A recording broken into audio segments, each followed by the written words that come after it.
ayant de la conscience. Parce que tu peux plus te permettre de dépenser comme tu en as envie. Il faut quand même que tu fasses attention, surtout en tant que financière. Quand même, il y a un moment donné, les chiffres, il faut qu'ils tombent bien dans les cases. Et là, je me suis dit, mais comment tu veux dépenser ton argent? On se pose jamais cette question. Comment j'ai envie de dépenser mon argent? On a envie de quelque chose, on se l'achète et puis voilà. Et là, je me suis dit, ok, moi, je veux que ce soit du local. Je veux que tout ce que j'achète soit du local. Je veux que ce soit de l'artisanat au maximum, parce que j'ai envie d'aider les artisans à vivre de leur métier, qui est vraiment quelque chose de très noble à mes yeux, hein. Et si possible, que ce soit bio. Et donc, du coup, j'ai enlevé plein de choses. Moi, ça fait 5 ans que je commande plus sur Amazon, par exemple.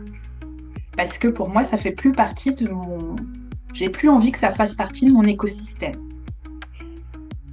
Et j'ai décidé d'être vraiment plus dans le local. Donc, je vais voir les petits commerçants.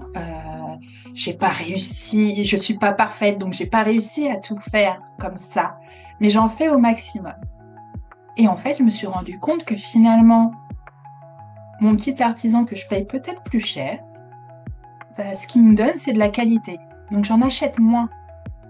Et l'un dans l'autre, je dépense moins. Donc, je gagne de l'argent. Et donc, c'est comme ça que j'ai renoué avec une autre vitalité qui n'est plus dans celle je reçois. Et c'est dans cet ordre-là que je me sens vraiment exister. Mais je me sens exister aussi en contribuant avec un petit artisan qui me permet de gagner de l'argent parce que je dépense moins.